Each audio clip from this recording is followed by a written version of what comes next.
Mother, courage, drives through the bombardment with 50 loaves of bread in her wagon, thinking crazily, maybe I can trade these for the lives of my children. No bread, just stones. This one, a friend gave me when I was going through a rough time.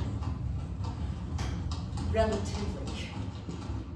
It says, God is my rock.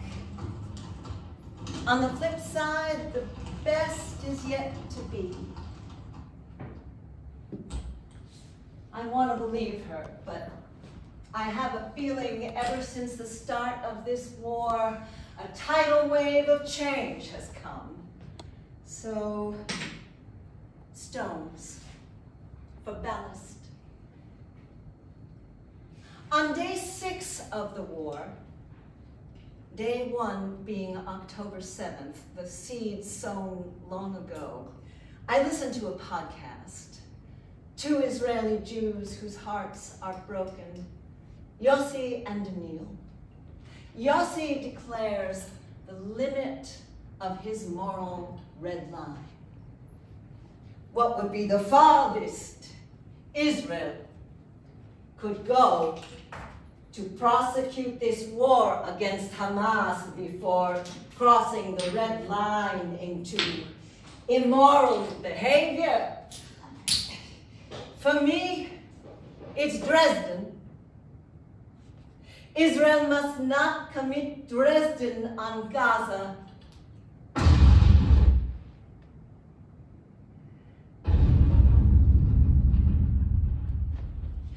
On day 10, a story catches my eye. One of my new Israeli Facebook friends, Haggai, says that years ago, he traveled to Germany for a conference.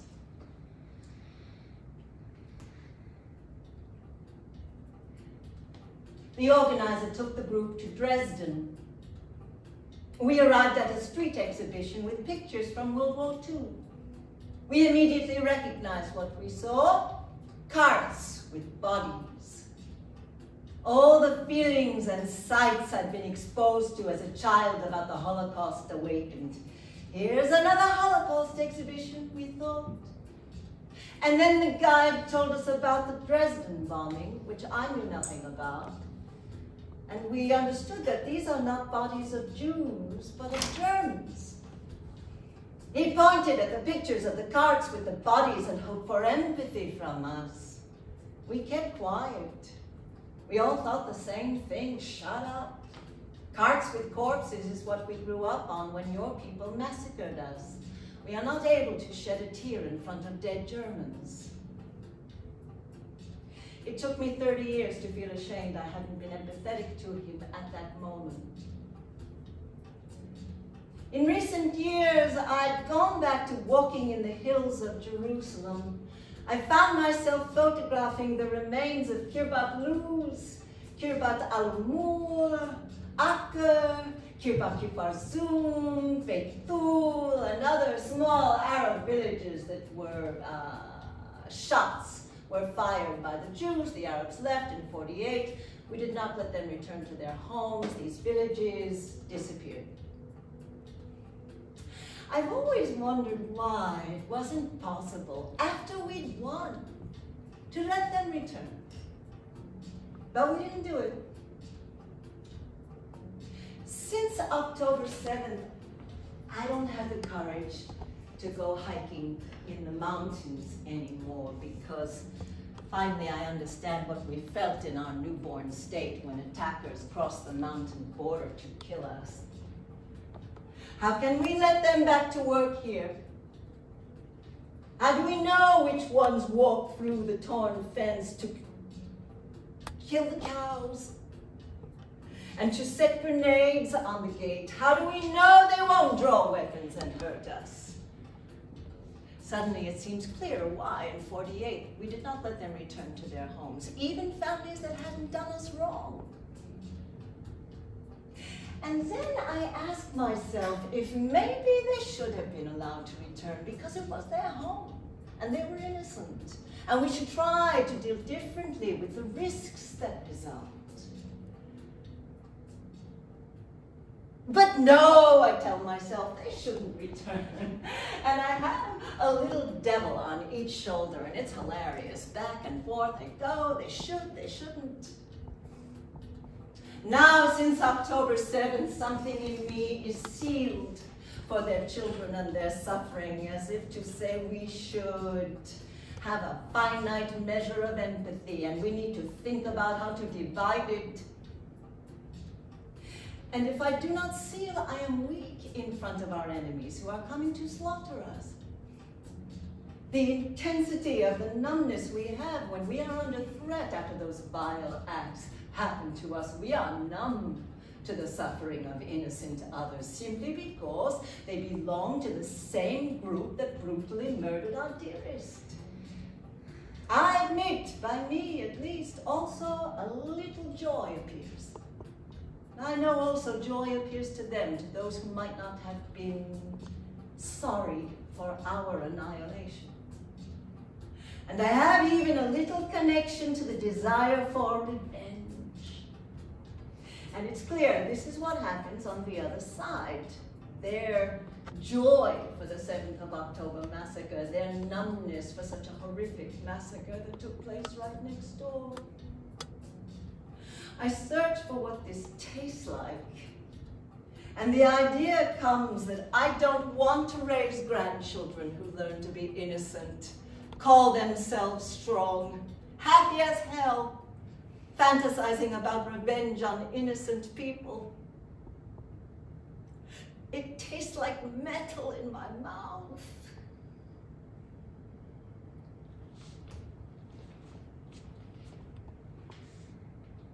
Day 16, reports of intelligence failures pile up. The chaos of those early hours, border police fighting in their flip-flops, in their pajamas, slipping through blood, waiting in vain for backup. Citizen activists, volunteers on the protest lines 24 hours earlier, snap into action, fill in where government failed with food, clothing, shelter for survivors. Fathers and mothers read desperate texts, SOS, GPS coordinates, perform search and rescue in their family cars.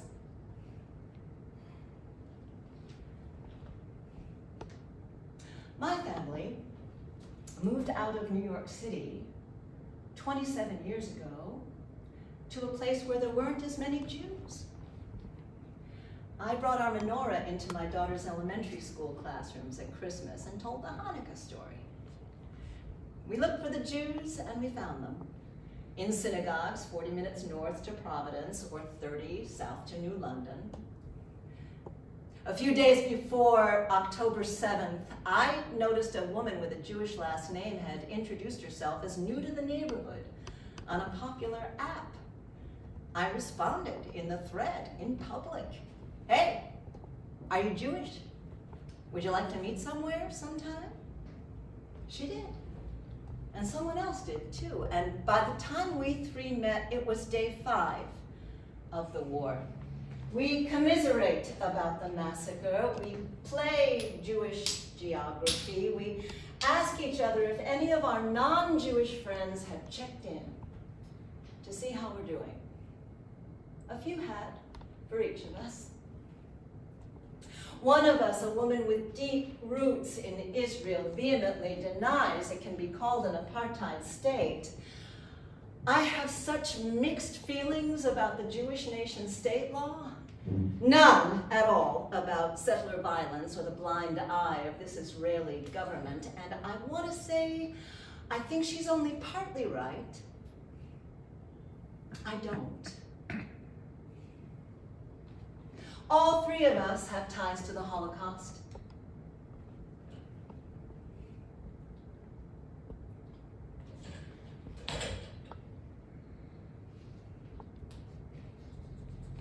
Palestinians who live in Gaza and the West Bank have been cordoned off into 2 opposite organelles inside and adjacent to the organism that is Israel.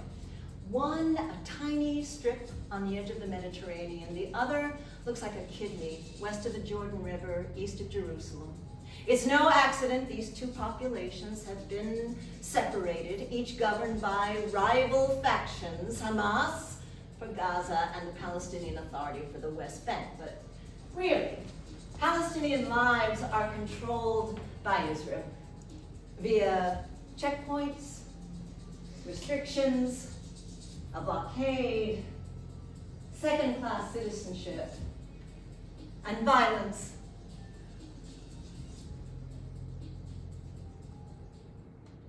Palestinian reaction to certain Israeli policies led to various forms of resistance. For example, for 18 months in 2018 and 19, every week, Palestinians on the Gaza border protested. The Great March of Return. Palestinians say they were peaceful protests, Israelis say they were violent.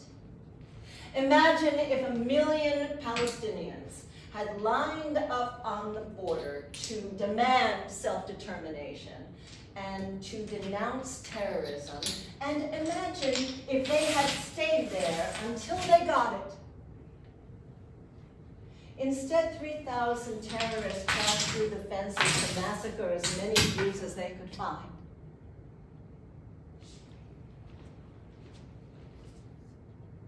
On day 14, a Palestinian American woman stuck in Gaza City visiting her in-laws talked about the missiles starting to rain down. My mother-in-law is sick. She doesn't want to move. She rather die at home.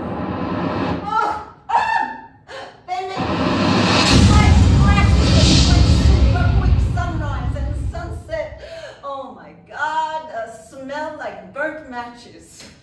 Look, there are 15 children and babies here, all in one home. The water is running out. What do they want? Do they want to push us into the sea? Then do it, just do it. Ow, it's waiting for death, it's torture.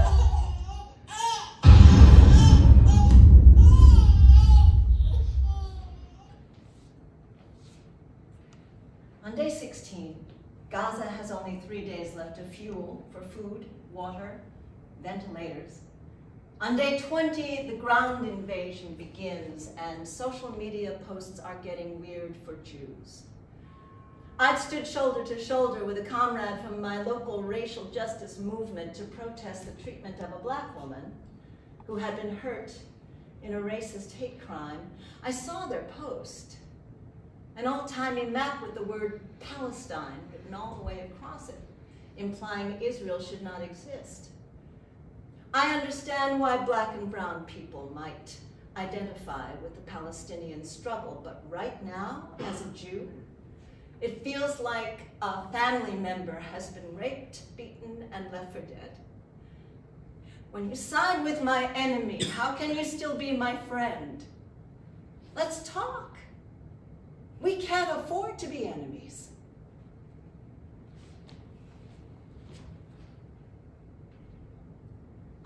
On day 13, good news, Yocheved Lifshitz is returned from the tunnels. Her husband, Oded, not yet. She turned to her Hamas handler and bade him shalom.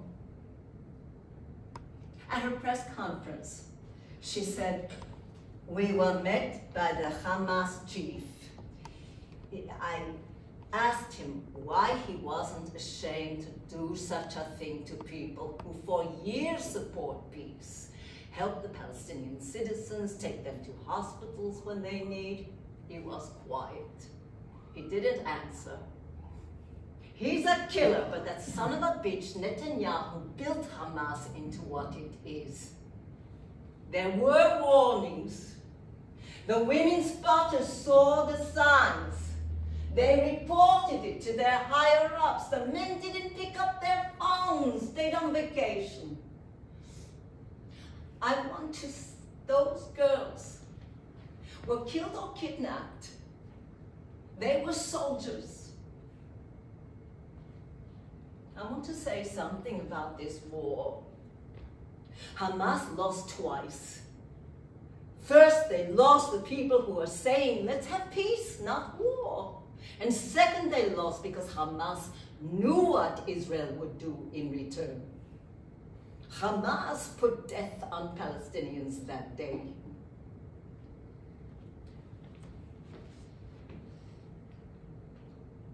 Day 18. Around the world, empty Shabbat tables are set for hostages.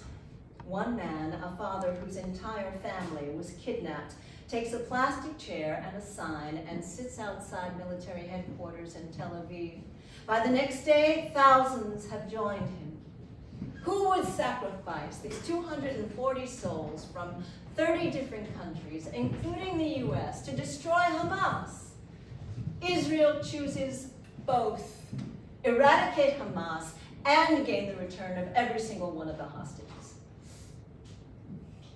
Some of the photographs of the missing babies are being torn down. Who does that? On day 19, only 1% of sorely needed food, water, fuel, and humanitarian necessities of daily life have entered Gaza. The clock is ticking.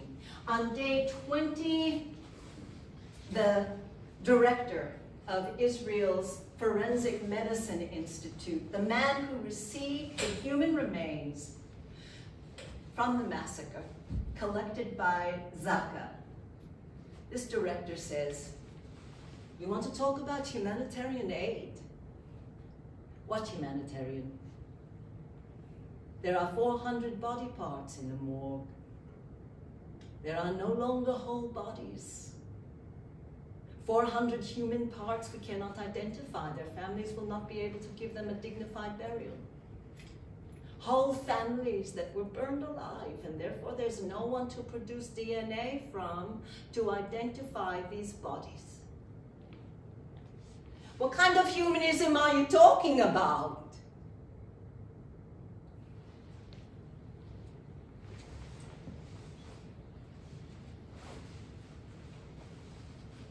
"3 a.m. Hadassah Hospital. The nursing room. A story from years before 10/7/23. A Jewish Israeli mother holds her baby girl as she struggles to latch on. The other mother in the room, a Palestinian woman from East Jerusalem. She wears a purple hijab, her bloodshot eyes rimmed with somehow perfectly applied kohl, holding her wailing infant. Both mothers are sobbing. I never had this trouble with the older ones. This one's a fighter. All babies are different. Here, Maggie, lift her on a pillow. Express a little on her lip. Let her smell it. Let her taste it. Maybe I should express the rest of the milk on the other side. I can save it in a syringe. You keep nursing.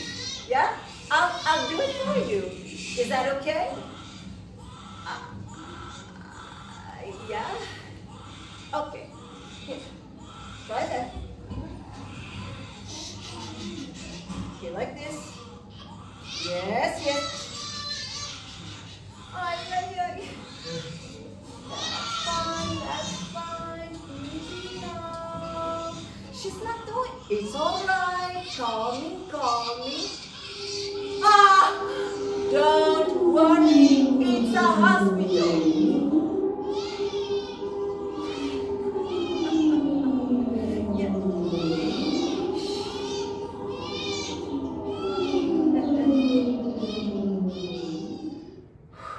Once long ago, we lived in a village and we took care of each other. When one mother couldn't nurse, another mother nursed for her. Our children were like her children, and her children were like our children. This is still in our nature. Maybe it's time we let women run things around here. We might just figure it out together. Hmm?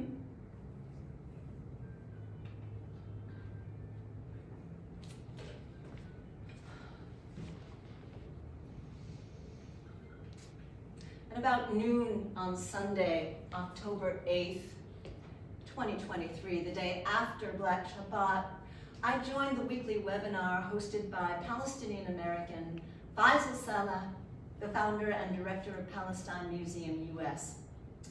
Faisal had produced the first version of this play in his museum back before 10/7, when it was called Picking Up Stones, An American Jew's Moral Dilemma. In his museum, which is dedicated to telling the story and sharing the culture and history of the Palestinian people through art. Much of the art relates to the struggle. Some kids' paintings. There's one installation, for example, called Sweet 16. Looks like a cake made of M16 bullets. Faisal? The implication is clear. Lots of kids were killed by Israelis. So from October 2020 through October 8th, 2023, via Faisal's weekly webinars, I learned about the Palestinian point of view. I heard authors and I watched films made by Americans, Palestinians, Israelis, whose critiques of Israel documented their conclusion.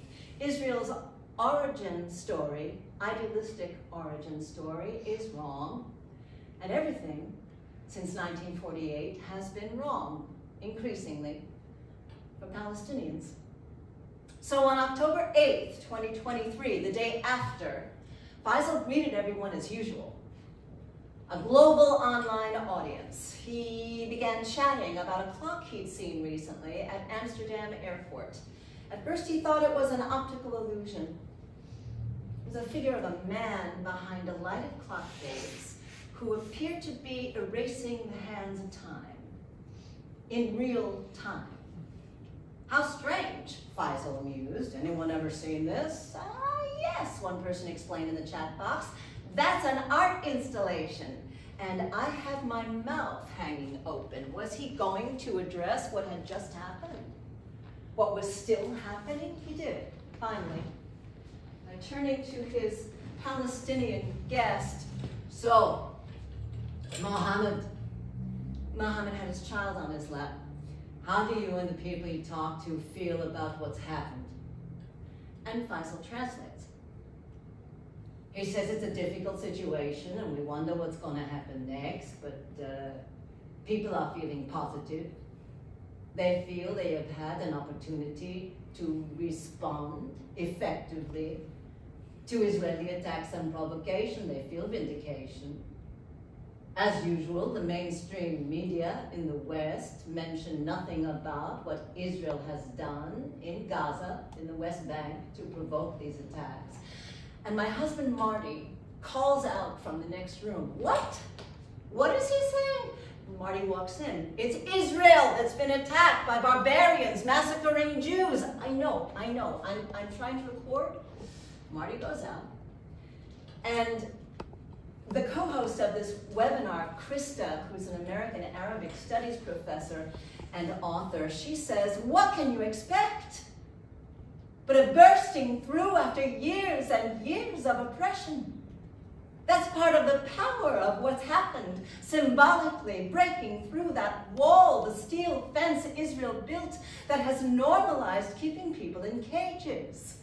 An open-air prison for 17 years without access to food, water, medicine, electricity. Incredibly, Palestinians broke through their wall just as in 1989 when Germans broke through theirs. And what? Is she supporting Hamas, or is she standing up for Palestinian rights? I can't tell, and I don't ask. Hamas, terrorists.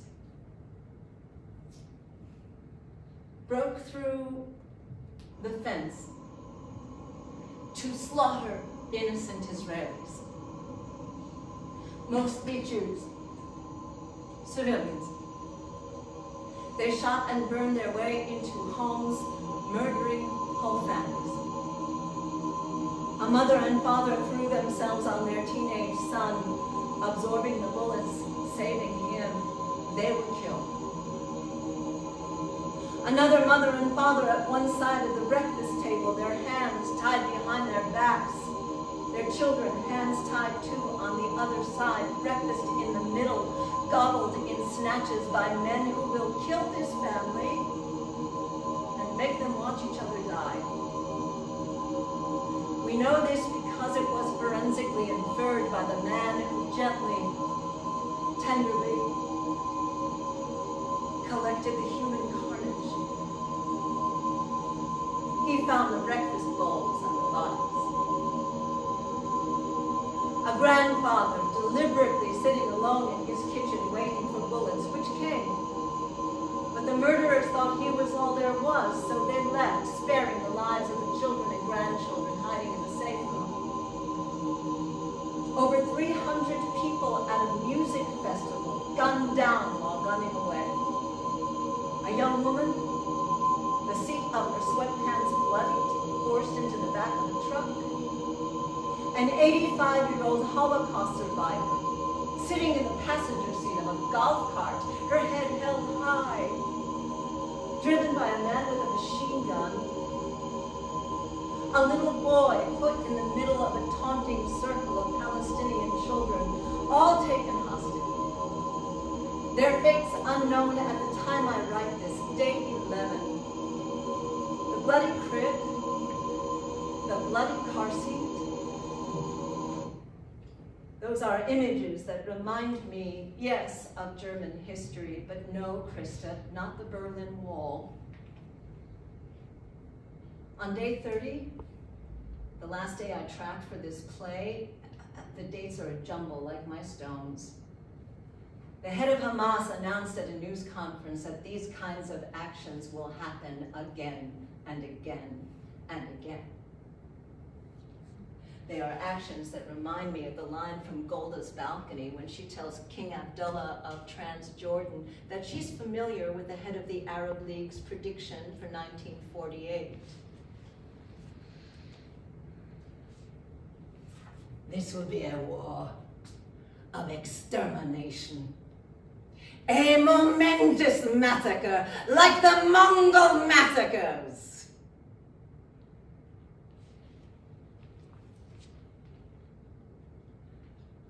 I performed Golda's balcony at a New York synagogue 5 days after October 7th. Golda's balcony overlooks the nuclear war room in Israel, buried in the Negev desert. Golda grips the railing, agonizing over whether or not to give the order that might save Israel but could destroy the world. After my performance, an audience member shows me the handkerchief she always carries with her, made of potato sack, given to her by her mother, who had it from her great aunt, who had fought with Menachem Begin against Arabs in 1948. This Jewish mother asks me, how do I talk to my son? He's blocked me. His last text said, don't send me any more posts about dead Israelis. My friends are Palestinians. What do you expect after so many years of oppression and dehumanization? There was a rope around their necks tightening. Hamas cut it.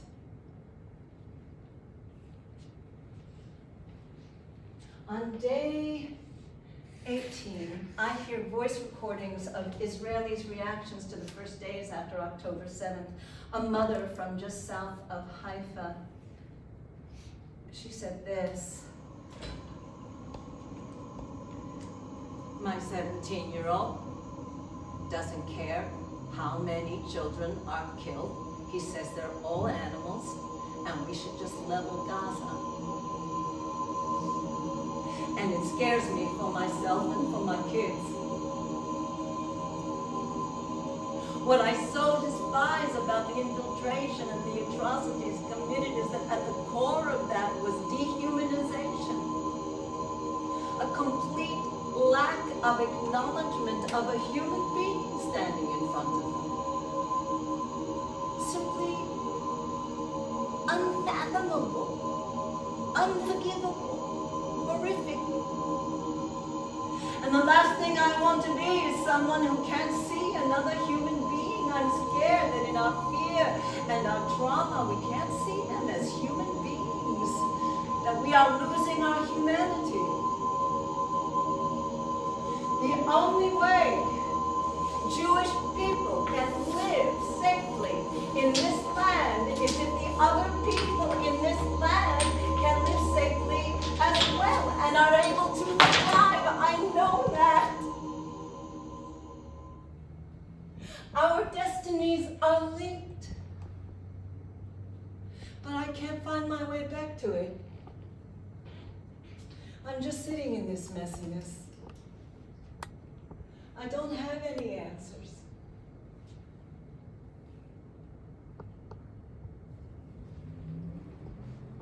So can you all see the design on my shirt? Can you see what it is? Can you call it out? It's Sisyphus, yes, Sisyphus. And what's inside the rock? Call it?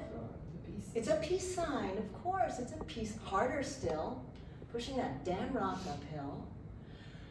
No one can see, there's in teeny tiny letters, it says, one must imagine Sisyphus happy. Yeah, all right, Camus. That's a heavy lift. Dress down Fridays at school. Oh wait, I did want to say this story. An easier message might be, what, love your neighbor like yourself? That story goes, a Gentile who wanted to convert dared the Jews to teach him the whole of Torah while standing on one foot. So the first rabbi he asked smacked him over the head with a 2x4. The second rabbi he asked was Hillel, an exceptionally wise man. And Hillel told the Gentile, sure, here it is. That which is hateful to you, do not do to your fellow man. That's it. Go learn it. What's so difficult? Dress down Fridays at school. I'm a high school English teacher. I like to wear different slogan t-shirts, see who's paying attention, right? Humankind, be both. Red, white, and blue, RBG. Vote in a variety of languages. Feminist. I wore my homemade Black Lives Matter shirt after George Floyd, Ahmaud Arbery, and Breonna Taylor were killed. Two public demonstrations, not to school. That would have been too political, against policy. My new Israeli WhatsApp high school friend, Michal, says, everything is political. My ex-husband is a reservist. Even he joined the protest last year. Every week, hundreds of thousands of us. Every week for 10 months straight. Pilots refused to fly over Gaza, committing the atrocities they were ordered to commit. Some infantry refused to follow orders to fire on a Palestinian village. They said, no, we won't do it. You're turning our democracy into a dark, religious theocracy, downgrading human rights, especially women's rights, and we won't let you. We'll turn these protests into Israel's second war of independence. But we turned on a dime. Most of us have the muscle memory of being a soldier, which clicked in at 6:30 a.m. on October 7th. Imagine 20 million Americans who knew someone, or knew someone who knew someone on 9/11. That was us.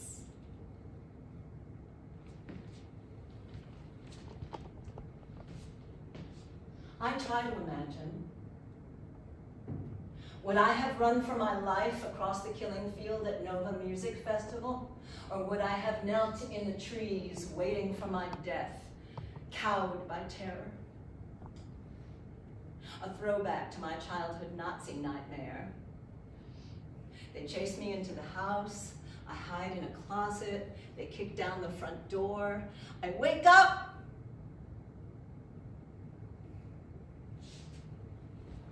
One of my students asked me on day 7, I think, he asked me, "Hey, Miss Lau, is this a religious war?"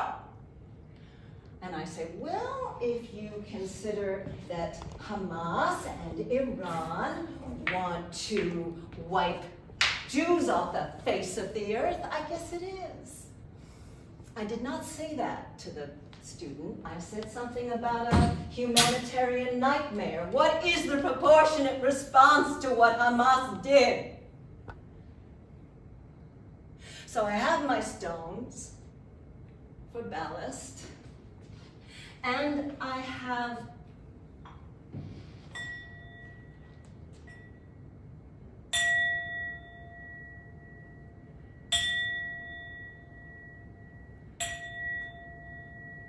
because I was thinking, as I was teaching on day 15, about the Native American ambassador, some say the peacemaker, the shaman, the prophet, who arrived in a stone boat to declare the Constitution of the Iroquois nation. It was the women who meted out justice, which did not involve killing, a brilliant idea ruined by war and smallpox. Imagine this stone. This is Benny Begin. Imagine he's in Jerusalem. He's at a dig. He picks this stone up out of the rubble 2,600 years after the destruction of the first temple. He deciphers the ancient Hebrew message on it, and with a tear in his eye, he's amazed that he can smell the harvest. Now imagine this stone. The Palestinian wife and mother, call her Fatima. She pulls the stone out of the rubble of her home in Gaza after an Israeli bomb has destroyed it. She's revered as a martyr's mother. She turns to the camera in this documentary film from years before 10/7 and says, "We tried to shield our children from the violence, but it's impossible. There is no safe space now. My husband was jailed for 7 years. He's been home for a month. He was just trying to protect the community, the neighborhood, but they came for him yesterday. You see the bullet holes? What's left of this neighborhood? I pray for Allah's mercy. Bismillah, Rahman, Rahim." I feel for her. And I also wonder if her children are indoctrinated to hate Jews as occupiers, murderers, and thieves. If when they're 5, they put on plays about killing Jews. And on the other hand, I wonder if Israeli Jewish kids think all Palestinians are terrorists. My sister's child is 4. She just wrote her daughter's name on her leg. In case.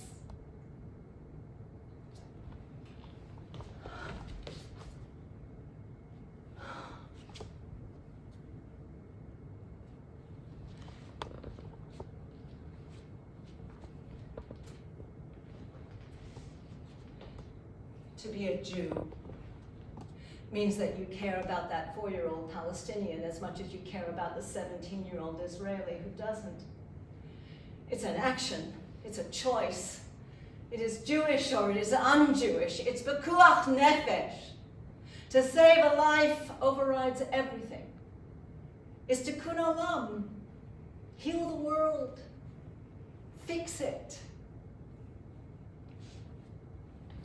Golda Meir, Israel's fourth prime minister, was a fixer. She wasn't religious. In the early days of the state, she insisted on and worked out a plan that everyone should ration food, water, petrol, because the new state was so poor and at war with the Arabs, and everyone in Israel should be treated equally. Everyone should be equally miserable. A very Jewish idea. But she's scorned by some for her claim that there's no such thing as a Palestinian people. She justifies it by saying, when they were shooting at us from Gaza, they were Egyptians. When shooting at us from the West Bank, they were Jordanians. When shooting at us from the Golan, they were Syrians. Mrs. Meir, I've heard of massacres on both sides. When Golda was asked, Miss Lau, let me ask you a question. Now, what are you doing this for? You're a nice, middle-class, American, liberal, Jewish woman. What do you need the aggravation? It's 5784 of the Jewish calendar. We've survived persecution, destruction, expulsion, intermarriage. We'll survive this current Israeli government and this current war. Kinahura.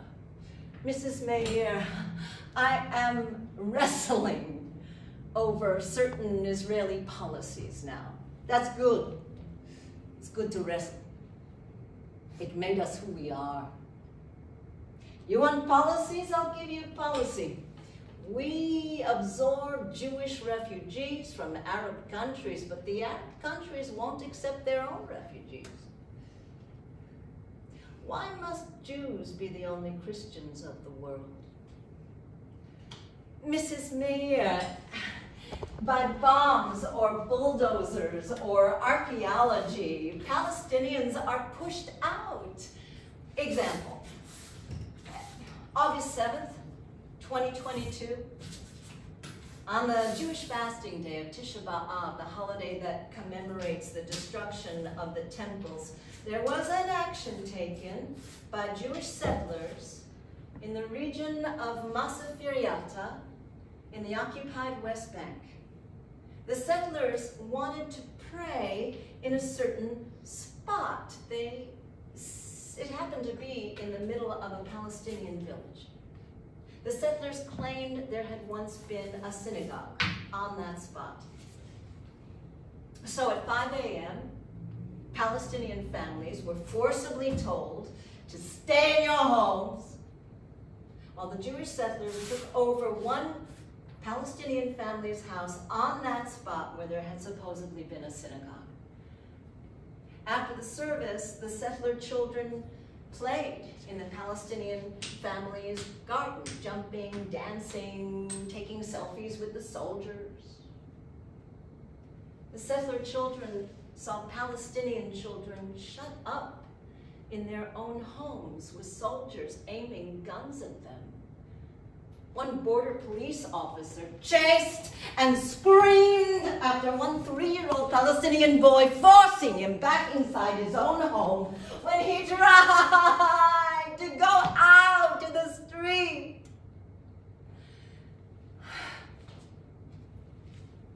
Do you think it's easy for me to do this and then go home to my mother on the weekend and smile? Now I am 10 years old. I tell my mother I want my future to be a martyr, like all martyrs who do well for the homeland. I want liberation.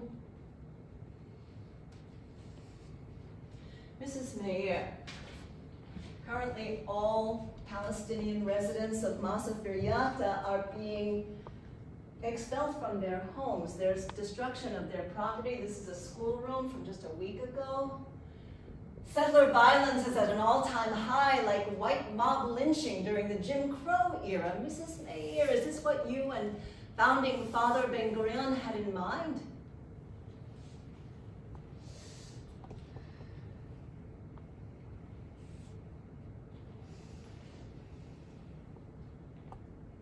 Who is turning that child into a human bomb?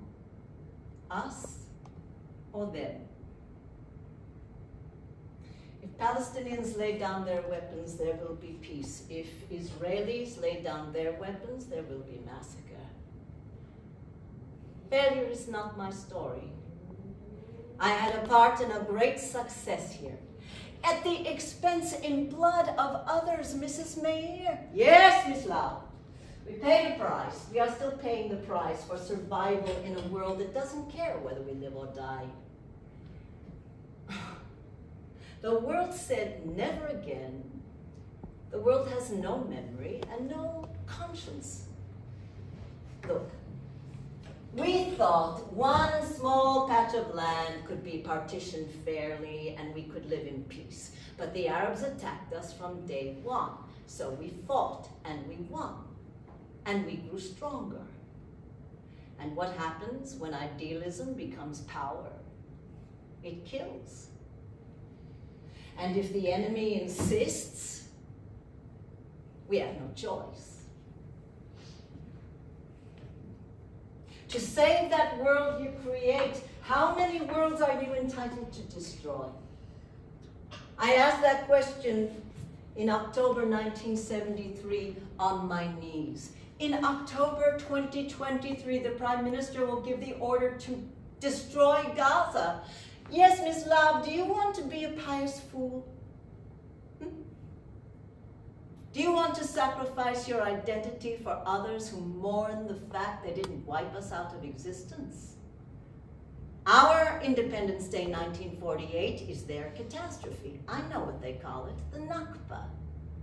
They still want to wipe us out. They still deny we belong here. They belong to the land too.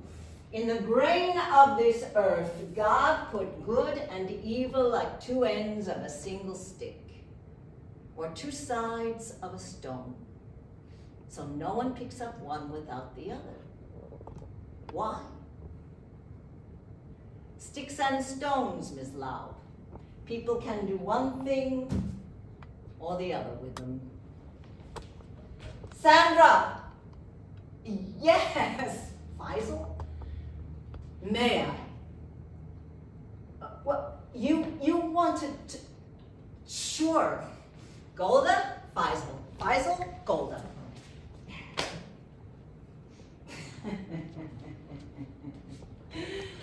Mrs. Mayer, I heard that after the Adolf Eichmann trial, you said now we can do whatever we want. Do you know who reported that?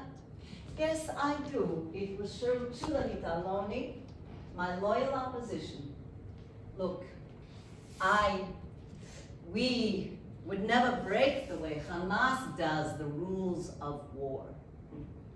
You thought bringing that war criminal to justice after what Germany did to your people bought you the right to take this land from us forever. We had nothing to do with the Holocaust. Again with the Nakba, the crying over history. History doesn't hand over justice, sir. History watches while people make choices. You are, as Abba Eban said, a people who never miss an opportunity to miss an opportunity. Your sister Shayna's great-grandson was just killed in this war. Fighting? He was in uniform.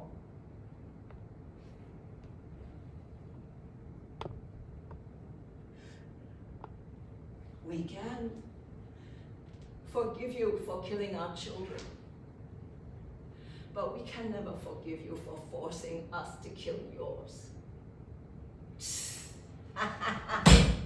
Your famous quotes are infuriating. Forcing.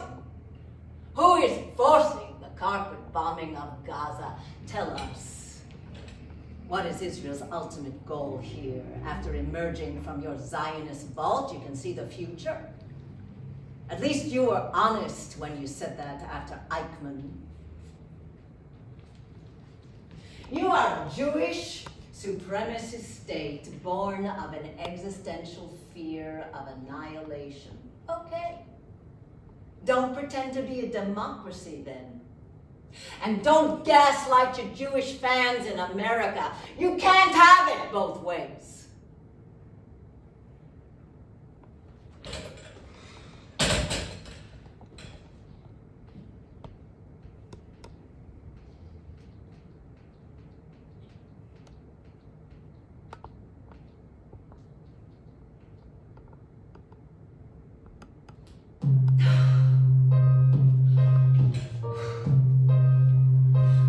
Marty and I went to Israel in July of 2014, straight into a war, a little war, an operation. We had no idea. All I wanted to do was research for the Golda play, and I wanted to visit with my Israeli cousins there. That little Gaza war killed 71 Israelis and 2,251 Palestinians. It didn't stop my cousins from inviting us to a bat mitzvah and a wedding. I meet my third cousin, Ami, on the dance floor. Ami! What is happening here with the sirens and the rocket attacks and the immediate mobilization? Marty and I saw 100 or more uniformed IDF, young men and women, dancing in a big circle at the Wailing Wall with their guns. It was thrilling and scary. Ami, ma? Say kotel. Say what? We say kotel, not Wailing Wall. Never mind. Look, cousin, every so often we have to do this. Don't worry. Every so often we have to fight a little war. Until 10-7. After 10-7, I learned where those music festival kids ran. To the roadside migunit. The small concrete shelters near the Gaza Strip. Brave young man who kept throwing out the hand grenades. 8 in all that Hamas kept throwing into the migun until his arm was blown off and he died. His name was Amr, and he saved the lives of 8 people. Which means, according to Torah, that he saved 8 different worlds.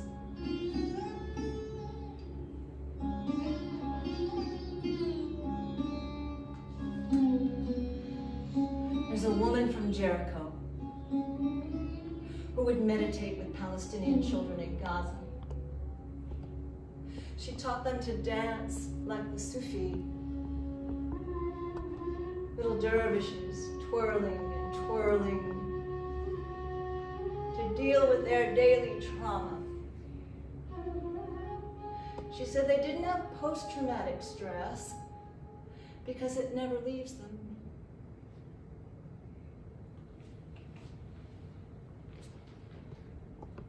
I was shown the security room, the safe room, the bomb shelter, the miklat, the mamad, the protected space in my second cousin's home outside of Jerusalem. Her teenage son slept in there on a mattress all the time and suffered from PTSD. It never leaves any of them.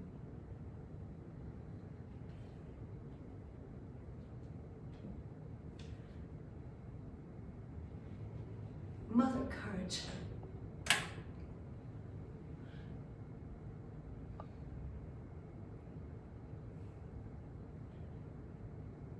According to Torah, Abraham's sons, Isaac the Jew and Ishmael the Muslim, built their father's tomb together. And after the last stone was placed, they lived as neighbors. They finally reconciled. As for the daughters, they became mothers, or teachers, or aunties, with or without cats, who teach their children to do everything together, learn together, play together, sing together, clean the beach together, consistently, once a week, because that works. Everyone belongs to the lad. And that makes Sisyphus happy. Imagine, to the beach, to the forest, to the city, to the desert. The mind is mine, I can choose where I want to be. Both heaven and hell, I know equally well. The choice is up to me. The realm of the mind is mine, I can choose where I want to be. Both heaven and hell, I know equally well. The choice is up to me.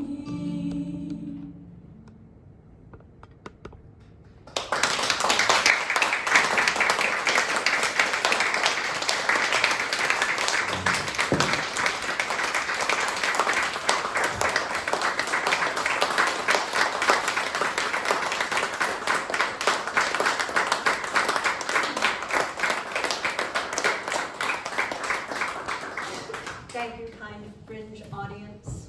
Thank you so much for coming to see this very heavy play. Appreciate it. We're on a Fringe festival cycle circuit schedule, so we do need to clean up, but I usually have talkbacks after this. People want to process a little bit. We have like 2 or 3 minutes. Anybody? It's a lot. It's a lot. Exhale. All about the exhale.